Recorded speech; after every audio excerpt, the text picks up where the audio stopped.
월요일부터 목요일까지 감림산 기도원에서 기도를 하러 갔었습니다. 그랬는데 제가 이제 저녁 예배 때 월요일날 2시에 이제 출발해서 6시에 도착해서 짐 풀고 7시 이제 예배에 참석을 했거든요. 참석을 해서 이제 말씀을 듣고 기도를 하는데 그러니까 제가 보통 이제 그런 이야기 많이 해요. 저 눈물이 그렇게 많지 않습니다. 잘 안 운다라고 이야기하는데 이제는 그만 얘기해야 될 것 같아요. 하도 많이 울어가지고. 근데 월요일 날 말씀을 듣고 나서 이제 기도 시작하는데요. 그때서부터 눈물이 계속 흐르는 거예요. 한 30분 동안 울었어요. 그래서 기도 한마디도 못하고 계속 울었습니다.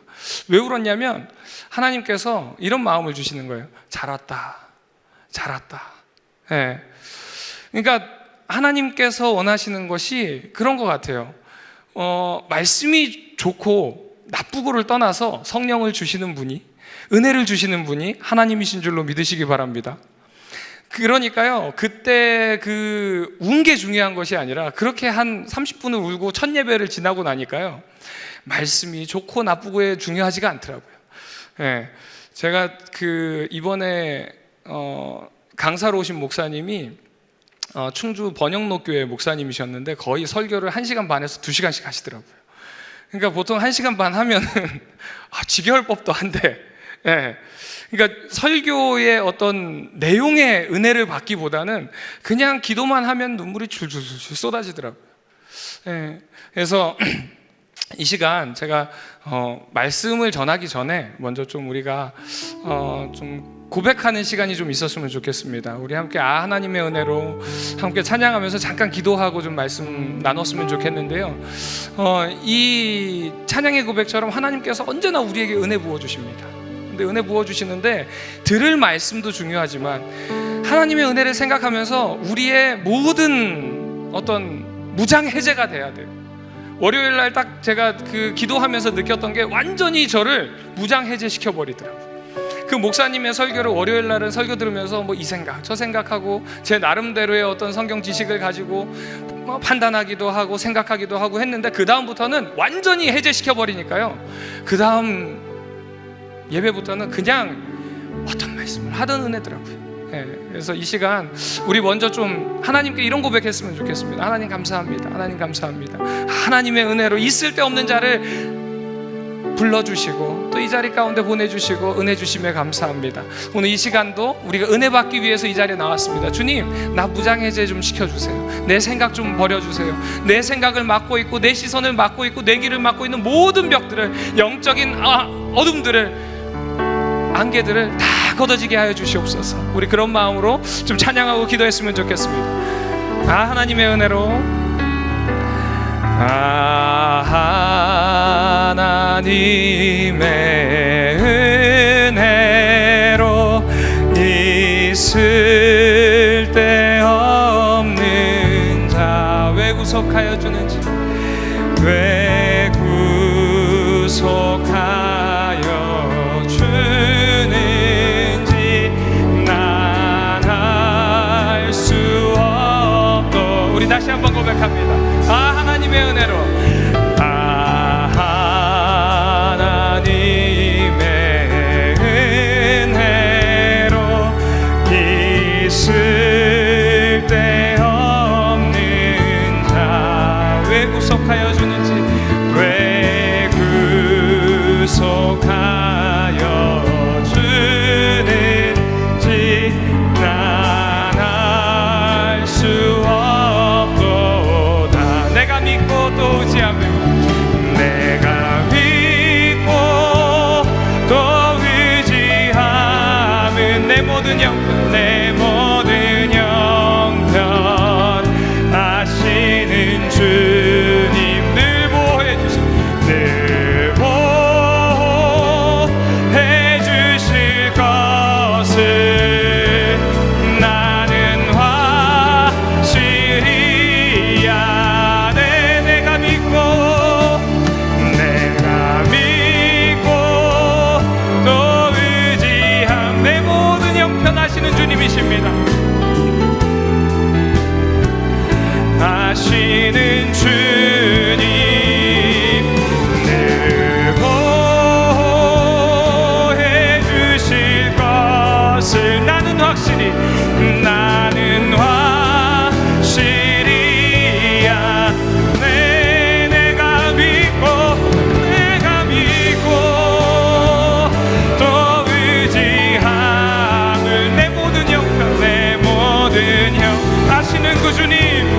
하시는 주님 늘 보호해 주실 것을 나는 확실히 아네. 이 시간 우리 잠깐 기도할 때에 주님 이 시간 우리의 마음 가운데 모든 벽들이 무너지게 하여 주시옵소서. 주님의 그 은혜만을 기억하게 하여 주시고 있을 데 없는 자에게 부어주신 그 은혜 오늘 이 저녁에 부어주시옵소서. 성령의 충만함이 임하게 하여 주시옵소서. 우리 주여 세 번 부르짖고 함께 기도합니다. 주여 주여 주여.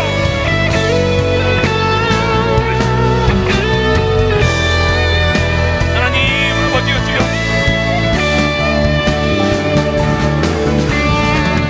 주님의 충만한 은혜가 임하는 저녁 될 수 있도록 주여 도와주시옵소서.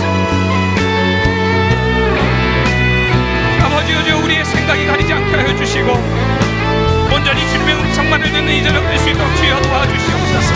나의 생각과 나의 판단과 아버지여 나의 모든 환경과 상황들이 아버지여 주여 주님과 나와의 사이를 가로막는 것이 아니라 온전히 주님만을 바라보는 귀한 시간 될 수 있도록 주여 도와주시고 주님 역사하여 주시옵소서.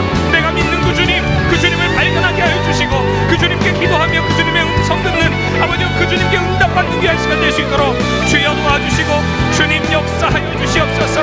오늘 이 저녁 주님 만나야 되겠사오니 주님 내가 부르짖으며 나아갑니다. 주님 만나 주시옵소서. 만나 주시옵소서. 만나 주시옵소서. 아버지 주님 임하여 주시옵소서.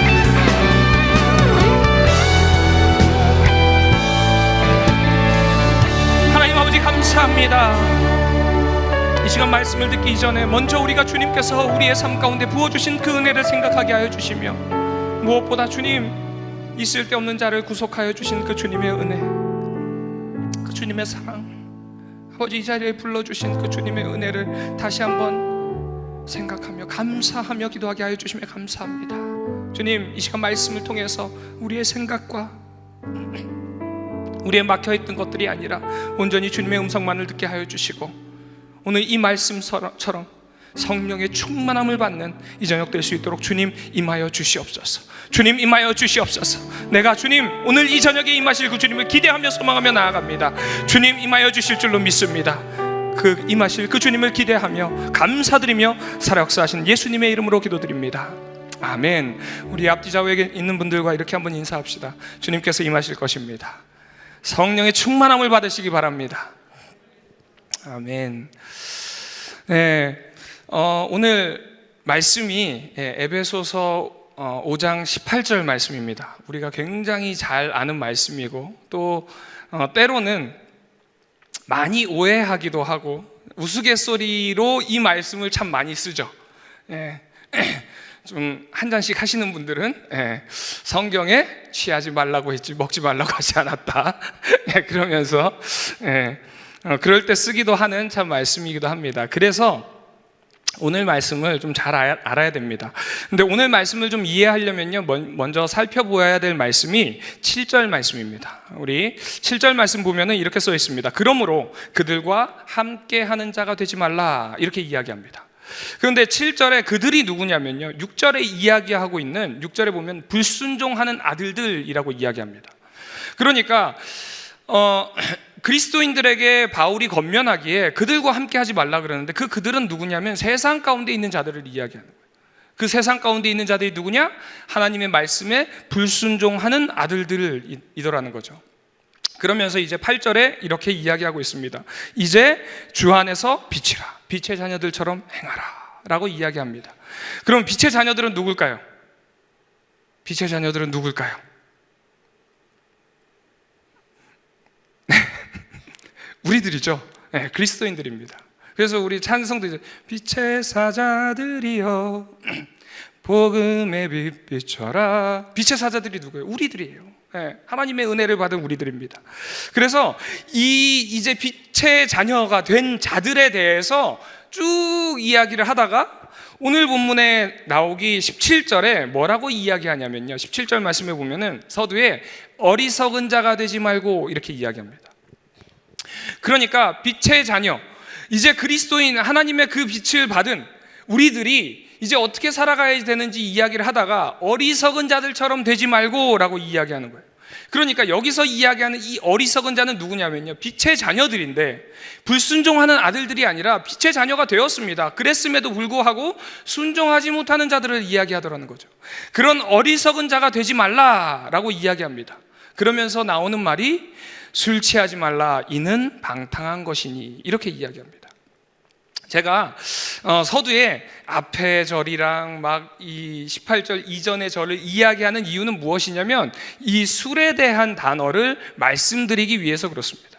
그래서 우리가 그냥 직역하는 것처럼 술 취하지 말라라고 할 때 이 술이요, 우리가 이해하는 것처럼 그냥 마시는 술이 아니더라는 것입니다.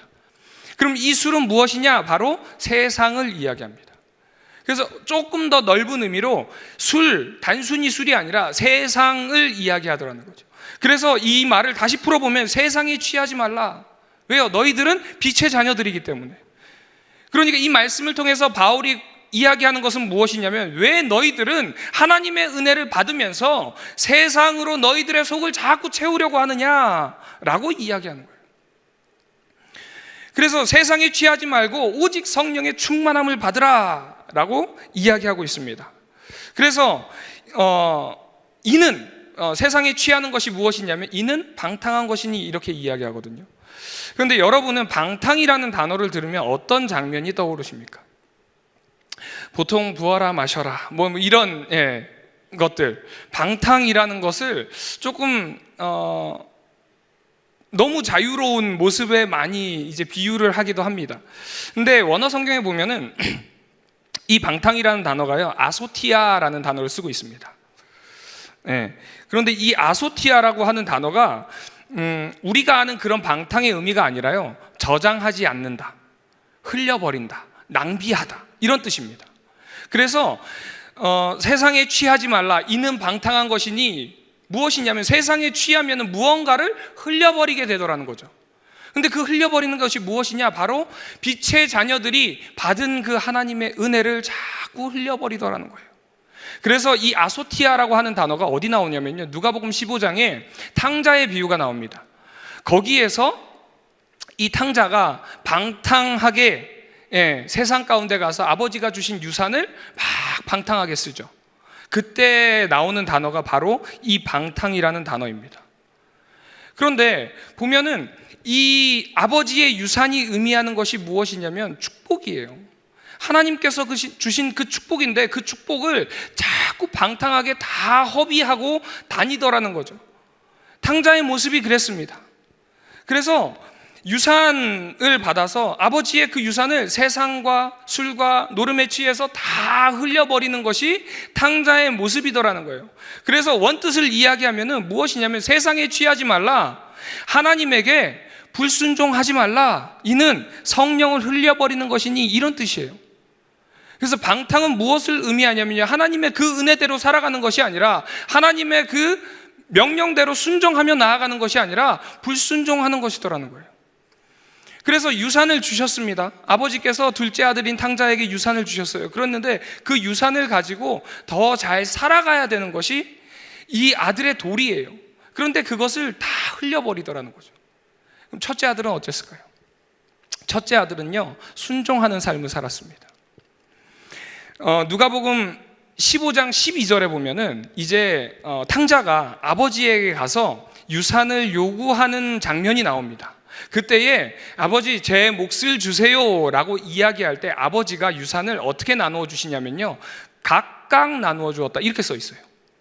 그 말은 탕자에게만 준 것이 아니라요, 첫째 아들에게도 준 거예요. 그런데 첫째 아들은 나갔나요, 안 나갔나요? 나가지 않았습니다. 그 말씀대로 그대로 그 유산을 받고 순종하고 있더라는 거죠. 순종의 삶을 살더라는 거예요. 그러니까 우리는 하나님께서 주신 것을 깨달은 자들이에요. 방탕하지 않는 것은 무엇이냐면 하나님께서 주신 그 유산을 잘 유지하고 그 말씀대로 순종하는 삶을 살아야 되더라는 거죠.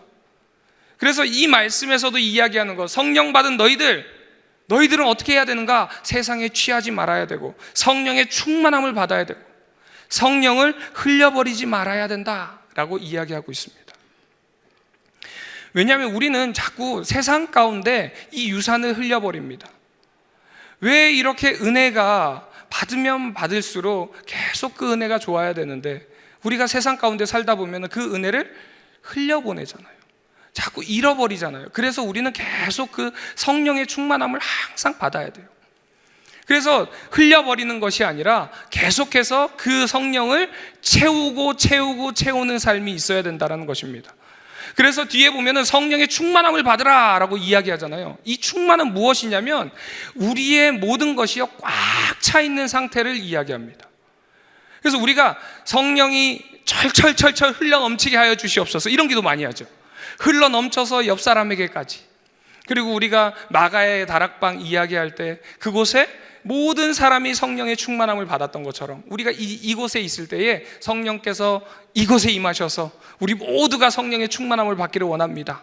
흘러 넘치게 하여 주시옵소서. 그런데 그 의미가 무엇이냐면 이 자리에 있는 모든 사람에게 성령으로 꽉 채워져 있는 거예요. 이 의미예요.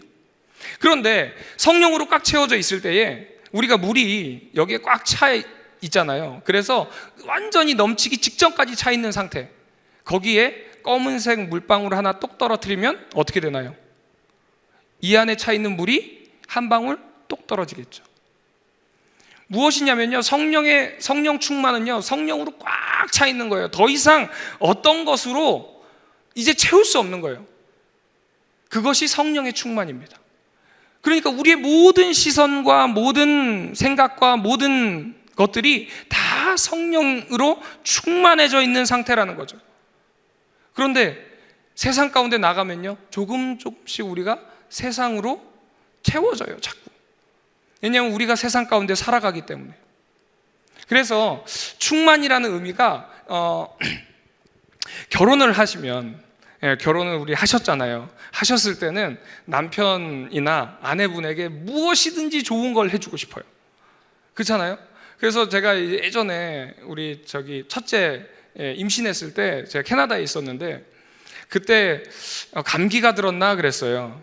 저희 그 사모가 감기가 들어가지고 이제 임신을 해가지고 약을 못 먹으니까 막 찾아보니까 그게 그 옥수수 수염을 다려가지고 차로 주면은 그게 좋다 그러더라고요.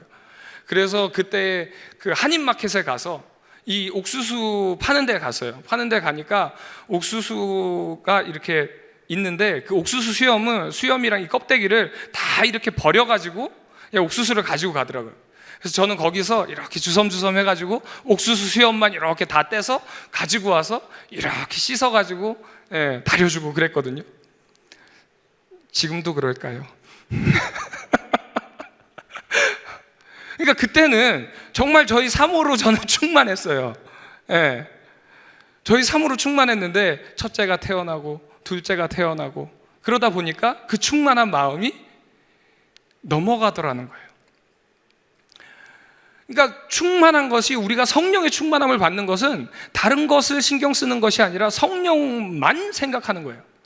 성령의 은혜만을 생각하는 거예요. 제가 우리 몇 번 제가 말씀드렸죠. 마크조 목사님 오시고 그 미국에서 오셨던 그 목사님 설교를 통해서 내가 아직 은혜가 부족하구나, 좀 채워야 되겠다라는 생각을 하면서 그때서부터 막 이제 기도하고 은혜를 사모하고 그런 마음들이 점점 올라오는 거예요. 선교 갔다 오고 그 다음에 그 지지난주 목요일 날은 또 기도회 갔다 오고 계속 채워지는데 그게 너무너무 좋은 거예요. 이번에 가가지고 이제 금식 기도를 하는데요, 다들 이제 아는 청년들은 물어보더라고요. 괜찮냐고. 근데 너무 쉽게 금식 기도를 마치고 왔어요. 그러니까 충만하니까 그 예배가 너무너무 좋은 거예요. 다 좀 가셨으면 좋겠어요. 너무 좋아요. 하루에 4번씩 이제 예배 드리고 화요일 날은 5번 예배 드리더라고요. 그래서 예배 사이 1시간밖에 없어요. 배고플 시간이 없습니다. 그래가지고 그러니까 충만한 삶이 그건 거예요. 그런데 우리가 이렇게 성령으로 충만해지면 어떻게 되느냐? 사도행전 5장 32절에 보면요, 순종하는 자에게 주신 성령 이렇게 써 있습니다. 그러니까 성령으로 충만해지면 우리의 삶이 순종하는 삶으로 바뀌어지더라는 거예요. 계속 우리가 하나님의 말씀대로 순종하기를 원하게 돼요. 우리의 마음 가운데 성령님께서 계속 이야기하시는데 그 말씀에 점점 순종하는 삶으로 바뀌어지더라는 거죠. 우리가 때로는 하나님의 말씀과 성령님의 말씀과 나의 내가 원하는 것과 자꾸 저울질할 때가 있어요. 왜 그러냐면 우리가 성령으로 충만하지 않기 때문에 그래요. 성령으로 꽉 차 있는데 점점 세상의 물방울들이 계속 떨어져서 우리의 그 마음 속이요, 성령의 깨끗한 것으로 충만한 것이 아니라 점점 회색이 탁해져 가는 거예요. 세상으로 탁해져 가는 거예요. 그러니까 저울질하는 거예요. 왜 저울질하겠습니까? 예배 드리는 것이 얼마나 좋아요. 은혜 가운데 나오는 것이 얼마나 좋아요. 그런데 저 역시도 그래요. 저도 그렇더라고요. 제가 이번에 왜 그렇게 눈물을 쏟았냐면, 하나님께서 이제 딱 기도를 하는데 잘했다 하는데 그때 무슨 생각이 들어요? 내가 하나님과의 관계에 더 신경을 써야 되는데, 아무래도 사역자다 보니까요, 예배 드리다가도 뭐 해야 되고 뭐도 신경 써야 되고 기도에 신경 써야 되고 그 다음 스케줄 신경 써야 되고 하다 보니까 제가 마음 편하게 기도를 못 했더라고요. 그거를 이번에 알았어요. 정말 마음 편하게 기도하고 울기도 하고 기도하기도 하고 손들기도 하고 원 없이 방언하고 정말 너무너무 은혜로운 시간이었거든요. 근데 이렇게 충만하니까 다른 것이 기다려지지가 않아요. 그런데 세상으로 충만하면요, 언제 끝나나? 이 목사님 왜 이렇게 말이 많나? 그렇게 되는 거예요. 그냥 이 시간을 때우는 거에 급급하고, 뭔가 우리가 내가 금요철에 드렸어, 이걸로 끝나는, 아니요, 이 시간을 때우는 것이 아니라 하나님과 정말 깊이 있는 교제를 해야 돼요. 그런 시간이 되기를 주님의 이름으로 축원드립니다. 충만하고 순종하는 삶을 맺으면요, 성령의 열매가 맺어진다 그러잖아요. 갈라디아서 5장 22절에 성령의 열매들이 맺어지는 거예요. 그러면요, 그 삶이 그냥 우리의 삶을 통해서 하나님이 증거되는 삶을 삽니다. 우리가 성령으로 충만하면 무언가 막 은사가 일어날 것처럼 생각을 해요. 100년 전에 평양 대부흥이 있을 때의 그때의 모습처럼, 혹은 미국에 있었던 1차, 2차, 3차 그 어웨이크닝 무브먼트, 대부흥의 운동, 아주사 거리에 있었던 부흥 운동, 뭐 여러 가지의, 몇 번 담임 목사님께서도 말씀하셨는데, 아주사의 부흥 때는 성령의 임재가 임하는 것이 구름으로 보여졌어요. 이곳 가운데 임하는데 구름이 자욱한 거예요. 성령의 임재하심이 그게 눈으로 보여지는 거예요. 기도하는데 막 방언이 일어나고 통변이 일어나고 통역이 일어나고 병고침이 일어나고 예언이 일어나고 막 이런 은사들이 있어요. 성령의 충만함이 있으면. 그런데 그런 특별함만이 있는 것이 아니라요, 19절에 보면은 동일하게 일어나는 모습이 보입니다. 그것이 무엇이냐면 시와 찬송과 신령한 노래들로 서로 화답하고 너희 마음으로 주께 노래하고 찬송하며 범사에 주께 감사하며 마지막으로 주께 복종하게 된대요. 성령이 충만해지면요, 어떤 은사나 어떤 이적이 아니라 모두에게 동일하게 보여지는 모습이 무엇이냐면요, 찬송과 감사와 예배의 모습들이 그곳에서 계속 이루어지더라는 거예요. 이런 현상이 일어나면 우리에게 어떤 변화가 생기는지 아십니까? 우리 안에 성령으로 충만해지면요, 우리 옆에 분 바라보시기 바랍니다. 다 이뻐 보여요. 어떠신가요? 성령으로 충만하신가요? 네. 내가 성령으로 충만하면은 뭐든지 기뻐요. 무엇이든지 감사하더라는 거예요. 그래서 오늘 이 자리에 예배하는 우리 성도님들 모두가 성령으로 충만하기를 주님의 이름으로 축원드립니다. 이것이 우리의 삶 가운데 마스터키예요. 마스터키가 무엇인가요? 모든 문제에 꽂으면 해결되는 게 마스터키예요. 성령이 충만하면요, 세상 가운데서도 담대합니다. 왜요? 하나님께서 다 알려주셨거든요. 이게 될까 안 될까 떨지 않아요. 왜? 하나님께서 다 알려주시고 이끌어주시고 그것이 들려지잖아요. 이 말씀이 성경에서 이야기했던 게 지금 성령님께서 나에게 말씀하시는 것이 진리구나, 이것이 답이구나, 이것이 깨달아지더라는 거예요. 그래서 성령 받아서 우리 모두가 이 마스터키를 쥐기를 주님의 이름으로 축원드립니다. 우리가 잘 아는 찬양 중에요, 나라는 찬양이 있습니다. 이 찬양을 작사하신 분이 송명희라는 시인이세요. 이분은 태어나실 때부터 의사의 부주의 때문에 뇌성마비 환자가 되었습니다. 그런데 이런 분께서 작사하신 그 작사의 고백을 보면은, 나 가진 재물 없으나, 나 남이 가진 지식 없으나, 나 남에게 있는 건강 있지 않으나, 나 남이 없는 것 있으니 그것이 무엇이냐면요, 남이 못 본 것을 보았고, 남이 듣지 못한 음성 들었고, 남이 받지 못한 사랑 받았고, 남이 모르는 것 깨달았다고 고백합니다. 환경을 바라볼 때 어렵다, 지금 상황에서 너무나도 힘들지만 그럼에도 불구하고 그 마스터키 성령의 충만함을 받으니까요, 보지 못하는 것들이 들려지고 깨닫지 못했던 것들이 깨달아지더라는 거예요. 그것이 무엇입니까? 주님께서 우리에게 주신 은혜예요. 남이 생각할 때는 안 된다라고 생각하지만 주님께서 나의 주인 되어 주시는데, 주님께서 세상의 모든 통치자 되시는 아버지께서 주인 되어 주시는데 무엇이 부족하겠습니까? 그래서 하나님께서요, 이것을 깨달으면은 이 고백처럼 너는 나의 하나밖에 없는 독생자와 맞바꾼 내 아들이야, 내 딸이야, 이런 음성을 듣는 이 저녁 되기를 주님의 이름으로 축원드립니다.